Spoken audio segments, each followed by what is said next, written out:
Então, de volta, pessoal, continuando aqui nosso treinamento para Pentest 002, continuando aqui nossa lição 16. Vamos começar agora aqui nosso tópico 16B, mover-se pelo sistema. Objetivos abordados do exame, item 3.7, em dado cenário, execute técnicas pós-exploração, e item 5.3, explique os casos de uso das ferramentas a seguir nas fases de um Pentest. Como vocês já viram ali, o item 5.3 já sabe que vai ter aí tabelinha com ferramentas, né? Como eu disse para vocês que a gente ia ver ferramentas ao longo do curso. Introdução. Obter acesso à rede e aos hosts de uma organização nem sempre é um exercício simples. Em alguns casos, você enfrentará desafios adicionais, como quando o shell que você conseguiu abrir remotamente, né? Em alguns casos, você enfrentará desafios adicionais, como quando o shell que você conseguiu abrir remotamente tem uma interface limitada. Mais importante ainda, para testar por completo os ativos do cliente, você precisará ir além e ramificar o seu ataque. É aqui que a escalação de privilégio e o movimento lateral entram em jogo. As técnicas realizadas após o ataque inicial são comumente denominadas atividades pós-exploração, que eu acho que vai ser mais para frente, a gente vai ver algumas coisas também. Atualizar um shell restritivo no Linux. Há casos em que o shell obtido é limitado, ou seja, não é permitido alterar diretórios, especificar nomes de caminhos absolutos com barra não funciona e a saída é redirecionada. Nesses casos, a gente tem um shell restritivo. Ficou um pouquinho pequeno aqui, mas acho que dá para ver, né? Existem falhas técnicas que são importantes para um testador, como SSH não funcionando corretamente em um shell restritivo, o que afeta nossas tentativas de criar um túnel para novos ataques. Vejamos algumas soluções para isso. No Python aqui, você vai chamar lá um import pty aqui, pty.spawn, para mostrar lá, né? No caso, chamar o barra bin barra bash. No Perl aqui, o .e vai executar um aplicativo, no caso barra bin barra sh aqui, e no vim ou vi aqui, enfim, não sei se aqui funciona no vim, tá? Lá no material tava vi. Tendo 2.7 shell igual barra bin barra bash. Tem uns esquemas também lá que a gente chama um shell. Eu acho que o vim entra mais ou menos isso, tipo assim, você não consegue, normalmente para escalar root, né? Normalmente você coloca um chrome, alguma coisa para chamar ele lá dentro, você chama ele como root. Aí ele executa como root e você pega root, enfim. Não sei se a gente vai adentrar isso nesse curso. Mover-se lateralmente, o movimento lateral, a gente comentou um pouquinho um tempo atrás em algumas aulas, não me lembro exatamente qual, é o processo de se mover de uma parte de um ambiente de computação para outra. Depois de obter acesso à parte inicial do ambiente, você pode expandir seu ataque para comprometer outros recursos. Isso garante que o teste englobe mais do que apenas uma seleção restrita de recursos. Da mesma forma, você pode ser capaz de descobrir vulnerabilidades adicionais ou novas no ambiente que, de outra forma, perderia se permanecesse no mesmo lugar. Tipo, agora, quem mexeu no meu queijo, né? Você vai ficar sempre ali no mesmo depósito de queijo ali, você tem que se mover lateralmente aqui e descobrir novos sistemas vulneráveis, quase isso aqui, né? Uma das formas mais comuns de movimento lateral é saltar de um host de rede para o próximo. Você pode obter acesso à estação de trabalho de um funcionário pelo lado de fora e em seguida usá-la para configurar uma conexão com um servidor de aplicativo para abrir o acesso a um servidor de banco de dados e assim por diante. Em resumo, você adentra cada vez a rede procurando novos alvos ou vetores para espalhar o ataque.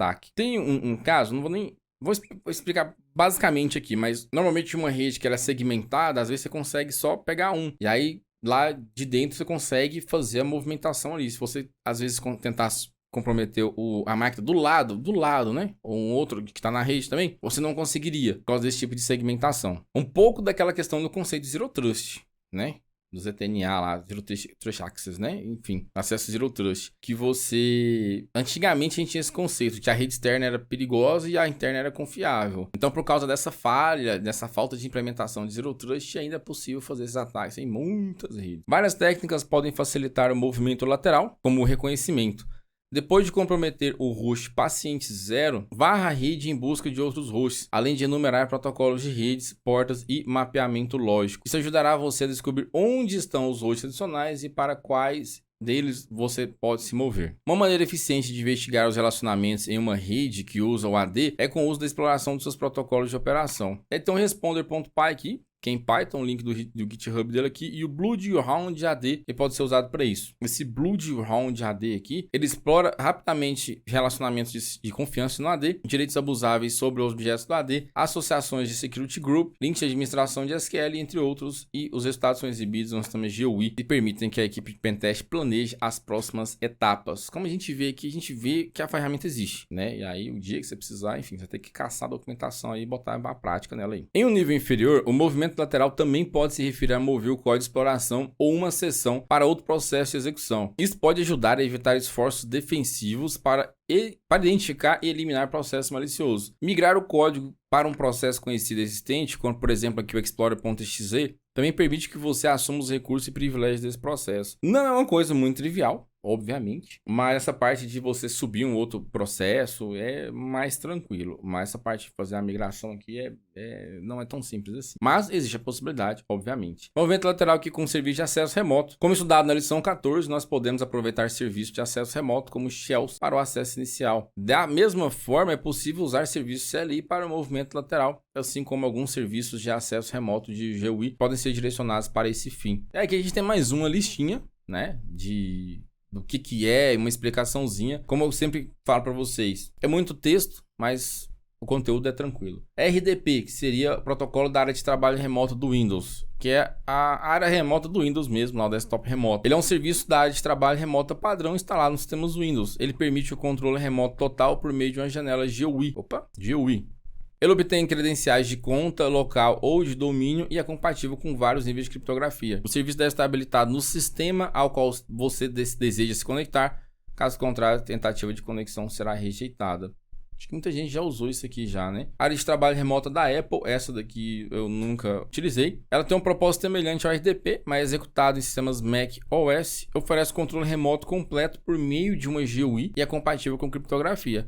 Assim como o RDP, o serviço deve ser ativado no sistema de destino para que você possa se conectar a ele pela RD. Deve ser bem tranquilo também. Esse X Windows System aqui é um sistema de exibição gráfica para computadores baseado em Unix. Na verdade, o X opera em um modelo cliente-servidor, permitindo que você controle remotamente janelas específicas em um computador em uma rede. A conexão entre o cliente X e o servidor X não é criptografada, mas você pode usar uma técnica chamada de encaminhamento X para que o servidor direcione a conexão por um túnel SSH. Esse comportamento é o padrão nas versões modernas de SSH. É meio que você fazer um SSH com interface gráfica, até onde eu sei. Esse Windows System X aqui. O VNC é mais um serviço que permite o controle remoto total de uma área de trabalho, mas ao contrário de outros mencionados, ele é multiplataforma. Um servidor VNC deve ser instalado na máquina de destino, que pode ser acessada com o cliente correspondente. Ou seja, você tem que instalar lá um pluginzinho lá, um clientezinho, né? Ou server, sei lá, enfim. Na máquina de destino e na máquina de cliente para poder funcionar. Há muitas implementações diferentes do VNC e o nível de segurança varia. Tem vários softwares ali,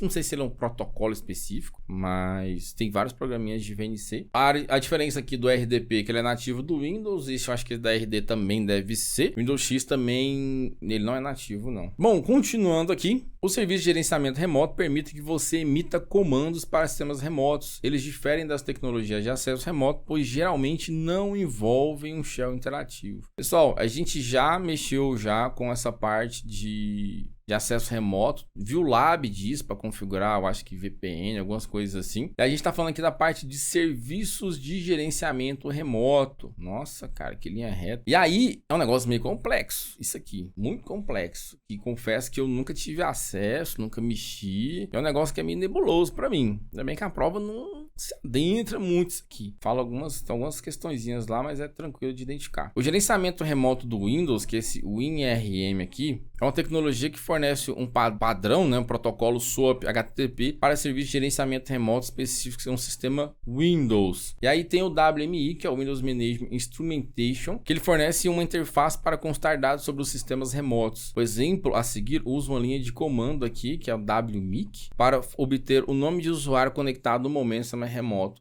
E aí, se eu não me engano, tem que ativar isso aqui para ele funcionar. Não é padrão, não. Acho, com certeza. Não sei se ele vai falar mais pra frente aqui. Ao usar WMIC, você verá um aviso que ele está sendo preterido, né? Ou seja, solicitado ali. Isso refere-se apenas à linha de comando e não ao sistema de gerenciamento remoto subjacente. As mesmas consultas podem ser realizadas usando PowerShell e o semi-delete get sim instance. Como exemplo, veja duas linhas de código a serem executadas localmente, uma usando o WMIC, que seria a primeira aqui, que vai retornar uma cadeia de caracteres simples, e a seguinte usando o get sim instance aqui, que retornará um objeto que podemos converter para outros formatos como JSON. É isso, campeão. É isso. O material traz uns negócios aí, né? Não tem uma explicação profunda para que você vai usar. Nesse ponto eu sinto uma falta, cara. Curioso pra caramba nesse ponto aí. Há também a comunicação remota do PowerShell, que requer que o sistema de destino tenha o serviço WinRM configurado para receber comandos remotos PowerShell. Eu comentei para vocês aqui, ó. Então é o primeiro aqui que precisa ser ativado, por padrão ele não é ativado. Por exemplo, para receber o conteúdo do sistema aqui, o C/Windows/C32, invoca o command computer name aqui, aí tem o IP dele, o script block, get child item e o caminho aqui. Além disso, existe o PSExec, que usa o SMB para emitir comandos no sistema remoto. O SMB é o compartilhamento de arquivos lá, né? Compartilhamento de arquivos e impressora, acho que usa esse protocolo aí. Por exemplo, para executar no executável na conta system, você pode inserir PSExec, // 9268P aqui, né? Tracinho S e o aplicativo aqui. Nem sei se isso funciona, não consegui fazer teste. E o livro é cheio de colocar uns negócios aí que você vai executar, não funciona tão bem.